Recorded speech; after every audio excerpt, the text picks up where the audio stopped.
Okay, and welcome back. What? Sorry, I was like the camera opened. And Wow. I was almost looking like I was sniffing my microphone. I was in a roll. But Sorry. anyway, welcome back, folks. This is after session 1 of Elevate 2024. We got to hear this incredible message from Marquis Jackson. Fun fact about Marquis is that he is a Boys and Girls Club alumni. It is just an honor. Straight from the Ocoee region, which is where we're from. Here. Yeah. The Ocoee region, yeah. But also he's in the Air Force too. So we got a salute to our Air Force person here. I appreciate it. It's an honor to be here. It's a good break from the military life for sure. Instead of ripping. I'm sorry. Did you say last night? Did you say last night when you were talking? Did you say that you do surgery every day? I do every single day. That's 5 days. How did you like? Did you have to develop like a stomach for that, or were you just like, I know this is what's going to happen. This is what it look like. That's where the military bearing comes in. And military bearing comes from basic military training. Oh gosh, they build you up. How do you train? Like, do you? I have so many questions. Yes, like we're not even going to talk about what we like the topic. Like, forget the topic. Do they like test you? Like, do you like? Is it basically exposure therapy where they just keep exposing you to it? It's so they use cadavers. You're gonna like it. You're gonna like it.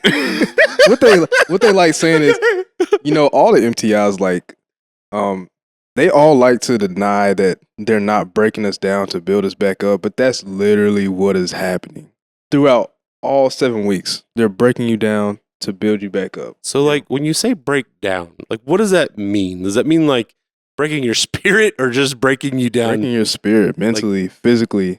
You're like it's an exposure, like a shock to your body. Mm-hmm. Like I remember when I got to BMT for the first like 2 or 3 weeks, I could not use the bathroom. Like I was not able to use the bathroom. Yeah, I was not able to go. Number 2? Yeah, no, I wasn't able to. Sucks. I wasn't able to use the bathroom for like 2 weeks, and that's because of the stress. Like coming in, they're yelling at you. Yeah, getting at you, and that's just part of the mental. Pushes it, makes you stronger mentally, builds character. That's crazy. Man, that sucks. Not to be able to poop for 2 weeks. Did it hurt? But it's like it probably make you poop at some point. It's like it's got to come out, man. It's like genius, like the way that works. Yeah, like where you can break somebody down, build them back up, and now they're able to go somewhere within their mind, like and just focus on what is happening right then and there. Yeah, and not be worried about anything else. Man, it seems like there's a purpose for that. Yeah, weird, isn't it? I mean, you see what I did there? Yeah. Oh yeah. Yeah. Because his thing was purpose. Absolutely. That's funny. So last night, Marquis got to talk about purpose, and very insightful. I do need to say that because you got to really just dive into understanding how it's important, how to get there, and why you need to get there pretty much. Right. One of the questions from last night when they were doing the Q&A with the runners, going around asking students their questions and all that, one of the kids who didn't get to ask the question, they said, how do you have enough passion and courage to share your hardest moments? Especially like being on stage and just to talk about that. That's one of the ones I didn't get to answer, is it? Yeah. Yeah, right. We took a couple of those. So that probably would have stunned me. I would have had to take a minute for that one. Repeat the question again. Okay. How do you have enough passion and courage to share your hardest moments? Well, I would say the most important part is like being okay with being uncomfortable. Like learning to make yourself uncomfortable. It builds character. Like I said, it builds character. It builds you as a person. Because if you continue to stay comfortable, and me getting up there, it was not comfortable for me at all. That's not something that I do. Like, and I just felt like all those kids out there, I was in their exact same seats. Like all my homies that I grew up with, they were in those exact same seats. Like And when I was approached with this opportunity to be able to come up here and speak, I had like a 2-month advance on, figuring out how I was going to deliver it. And the main thing was, okay, what did I need to be told? Mm-hmm. Yeah. Then, well, that's important. and it's just what it came out was the realness. Just keep it real. Like I figured there's no way that all these kids in here, however many kids, 400, 300 kids, like at least one person will resonate with what I went through. Yeah. And that was the whole entire goal. That's how I went into it. One person. If I could get one person with what I've been through, that's it. Well, that's all I need. Yeah. At one point in your speech, you were talking about, you were being very transparent, and there was a reaction from the crowd where they were laughing because you mentioned some of the struggles that you were going through. Yeah. And I said, I don't know who was standing next to, but I said, why are they laughing? Like, is it because they're uncomfortable and like he just said that outright? And well, I heard a couple of other adults be like, yeah, that's right. Keep it real. Like, we know it's a struggle. Like, we know there's a struggle there. What's funny is like the kids pretend that we don't know the things that they struggle with. And they're like, or it's always so funny too when they giggle about the things that they don't think we know what they're giggling about. Like they think y'all are naive. Yeah, like literally. When I remember, we thought y'all were naive. We thought y'all did not know what was going on. We knew everything. One time, Joe and I, Joe and I literally one time. This was like one of the kids that was kind of after you. That it was one of the group that you were with. Him and this other guy were standing in the hallway, and Joe and I were literally standing next to each other, and dude pulls out a vape and like, but it was like a tiny one, and he like put it in his mouth, sucked, like pulled the I don't know how to say it, puffed on it or whatever, and spun around, and he was probably a large dude, and he stuck it underneath his fat roll, and like Joe and I literally had to look at each other and be like, did he saw what I saw? Yeah, you saw what I saw, but we couldn't like. I mean, what were we gonna do? Shake him down? He'd emptied his pockets, and it's the same one that was like I call Goldberg too. We even what did we do? I forget what we did because I think we got Jonathan involved, and we just had to like lift it up. We made him like shake his jiggle. I don't know the best way to say that, jelly. But still, we had to have him lift it up and just be like. I will say that group of kids that was the ones that would really break you in. Yeah, talk about breaking. Absolutely. Christian, the teen center director, always, because he was I was programmer of the teen center right after you had left. I was program director, and Christian, who's now the teen center director of where you grew up in, where I grew up in as a director, I hired Christian, and he got the same school of that we all did. It was just like, hey, this is like your second day. I've got to go do something, because we all wear many hats at the club. Right. And like, it was just like, throw them into fire. Yeah. And as soon as, it's just as Jonathan always talks about this rule of like, when the unit director leaves, that's when the fecal matter hits the reciprocating motor. Oh, yes. And two kids got into a fight on Christian's like third day or something like that. And he always holds that against me. I was like, dude, you're still here, man. You're still here, and you are the director now. So it's just like, it's just funny how it all worked out. It all worked out. Yeah. In a way. Yeah.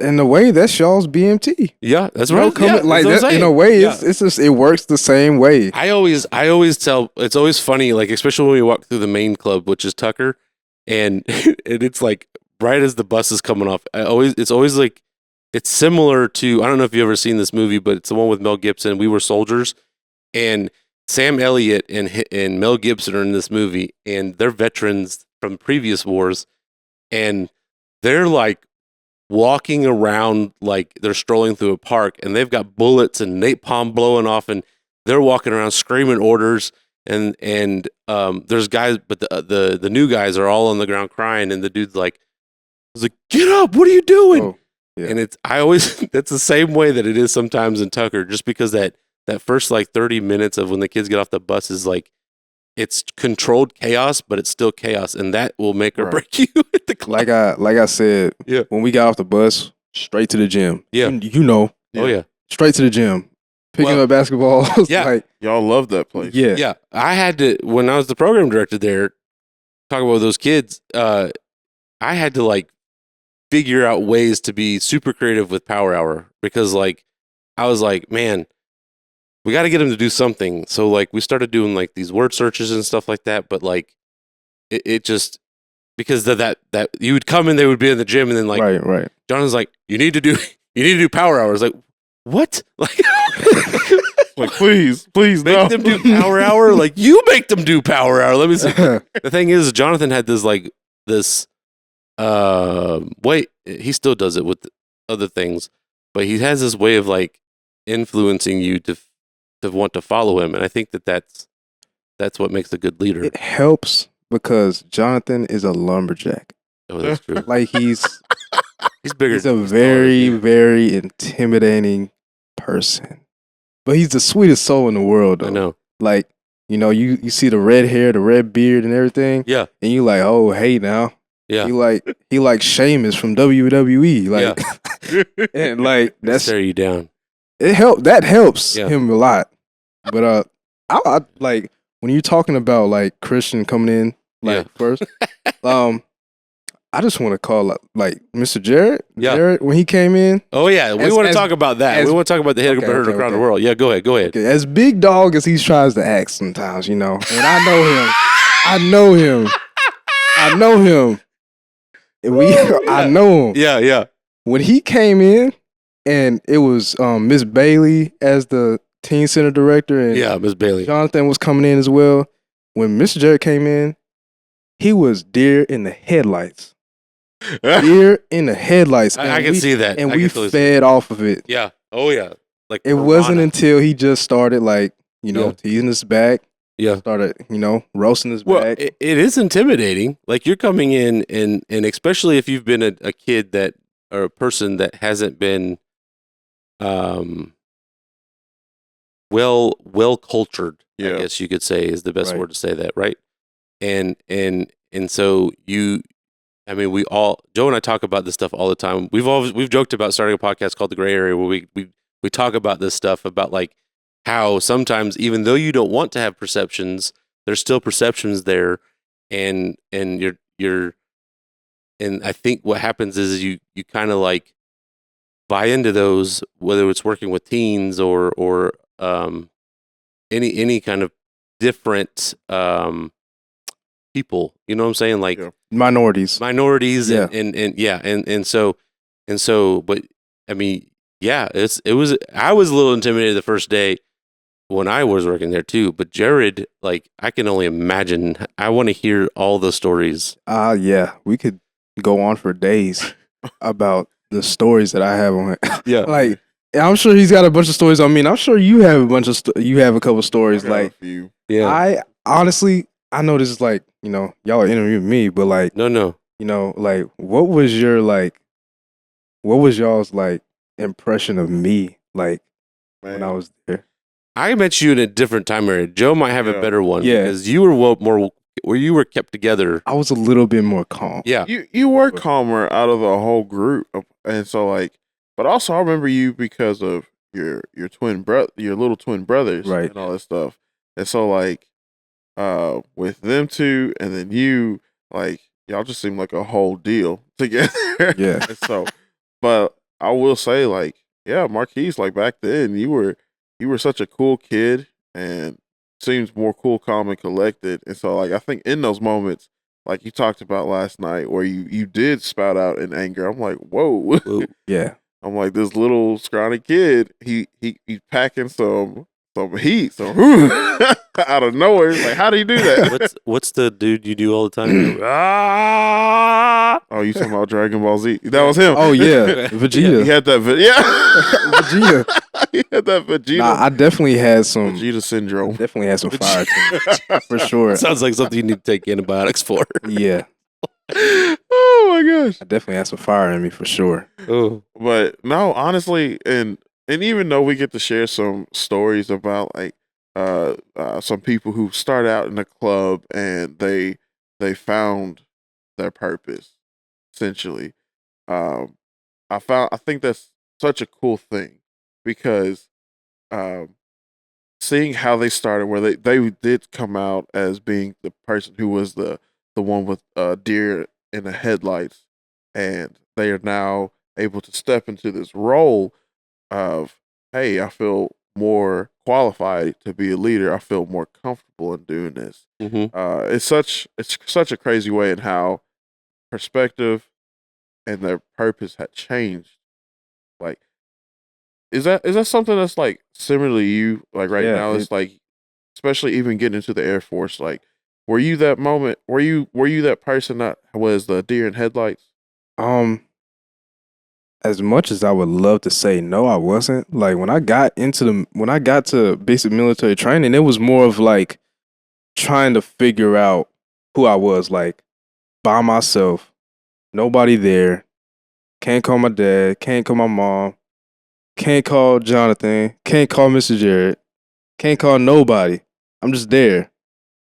That's a that's a dangerous place to be, is Yeah. in your mind. Like Mhm. when it's quiet, Yeah. Yeah, that's when you figure out if you are built like that for real. Like yeah. that's Like how you figure out we who can you are. we can always talk a big game, but that's the moment that will define us. And Absolutely. so either we step into it or we crumble. But honestly, in just hearing you talk about purpose, um, I want to dive more into that. So, um, with purpose, uh, how do I want to ask it? Jason's like, are you awake? Yeah, I'm awake, man. I'm medicated. I'm good to go. Got some coffee. Yeah. For sure. But yeah, so with purpose, oh dang, I can't figure out how to want to say it. Just say it, Joe. Just say it. Um, don't look at me like that. They're gonna look back at this episode and be like, "Man, what were they on?" We're on 4 hours of sleep. That's what we're on. Yeah, absolutely. That is Yes. true. But yeah, so purpose, that's a huge thing, and with perspective, you talked about that as well. What was that defining moment for you that really propelled you in your purpose? I have different answers. But I think that me getting banned from the club was probably the defining moment for sure. Because like I said, like my mother, like she was, working in a whole different city to provide for us, to put food on the table and stuff. Like, and I just got like all because somebody knocked my glasses off. I lost my temper, my perspective. Now I'm gonna intrude here, whatever, because I would the story that I heard from you that someone they kept doing it, and so like it wasn't just this one time. Oh, Is that yeah. true or like was No? okay? I had a problem with playing basketball with my glasses on. Like multiple, like, Yeah. and basketball is a physical game. Okay, For yeah. whatever reason, I decided to keep wearing my glasses when we played. So, like, getting my glasses knocked off of my head, Still gonna do it, even though it Like- might happen. yeah, It's like, I just want to like see. that was all on me. Like, that was my doing. Well, that's good. You taking So, personal responsibilities. like, when that happened, Yeah. and I'm like, I just got kicked out the club for getting upset with somebody knocking off my glasses, and it's like, at the moment I didn't think about it until it was like, I get home and my mom is like, I realized, oh, like, who's gonna Hmm. like who's gonna watch me? Where am I gonna go? Wow. Yeah, Like, where am I gonna go? right. Can you talk about what happened in that time from the time frame of being banned from the club until you came back? What were some of the things that you were uh, trying to uh, work through in that moment? My identity, who I am, without my friends, like without being with my friends all the time. Such a mature response too. Cause I knew exactly who I was being around all my friends. and that was class clown, always trying to be funny. Yeah. You know, maybe teasing people every once in a while. And I was like, no, like, you know, like that's who I am around my friends, but who am I? Like, Mm-hmm. when there's nobody else that's coming to rescue me. Do you think that most people think that same way? They're not brave enough to say it? I think so. I think it's that's the hardest part is accepting it. Yeah. Yeah. Oh, yeah, that's good. That's the hardest part is being like, is looking in the mirror and saying, you have a problem. You are the problem. You are the problem. Because it's easy to point the finger, right? Oh, yeah. It's so easy to It's point somebody the else's finger. fault, not mine. It's so easy. Like, accountability is probably the hardest thing I ever had to do. Like, ever had to encounter and master being accountable for my actions. And then not only acknowledging it, accepting it is the first part. Now I gotta, okay, how am I supposed to fix it? How am I supposed to grow? How am I supposed to heal from what so and so did to me? You know, instead of lashing out because I didn't deal with those things when I needed to deal with it. That's good.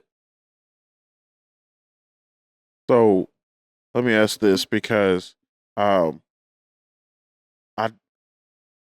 from some experience that I've had, when it comes to finding your purpose and you're going through those growing pains and all that, how would you encourage someone to continue to walk through those growing pains so that they can find their purpose? That is where, for me, God comes in. That's where the Lord comes in. Because you can have, you know, within yourself, you can only do so much. Mm-hmm. That anxiety, that stress, the stuff you can't see, like, no one can take that away except for God. That is, so for me, I would say to any kid, and it doesn't matter, you know, like I know people believe in different things and everything like that, but I know my God is so gracious.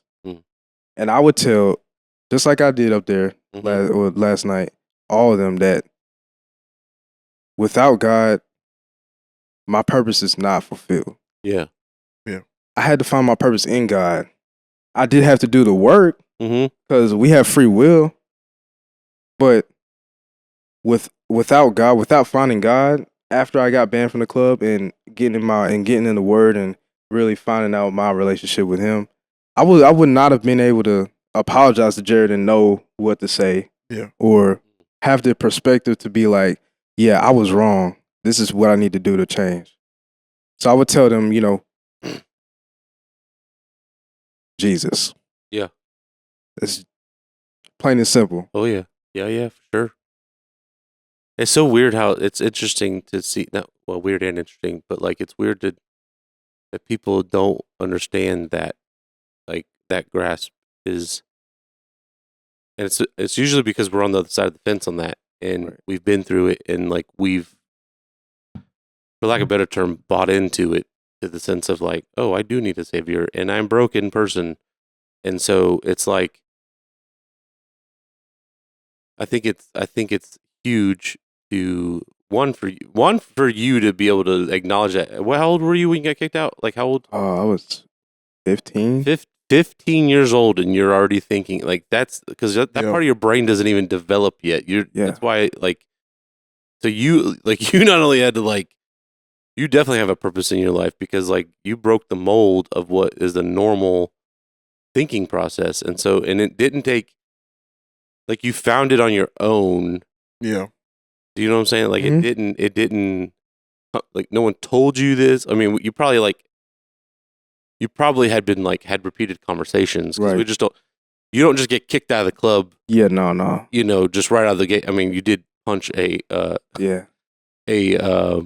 staff, but I mean, I thought I was a smooth talker. I thought I could get out of any trouble in the world. Yeah. Every time I got in trouble and I was trying to smooth talk out of it, well, I thought y'all was like letting me off easy. The whole time, they knew I was trying to We know. That's what we just talked about that. You ain't slick. Yeah, you're not slick. And so like, and the part of that is the one thing that I know that I try to always push is take responsibility for it. Like own it.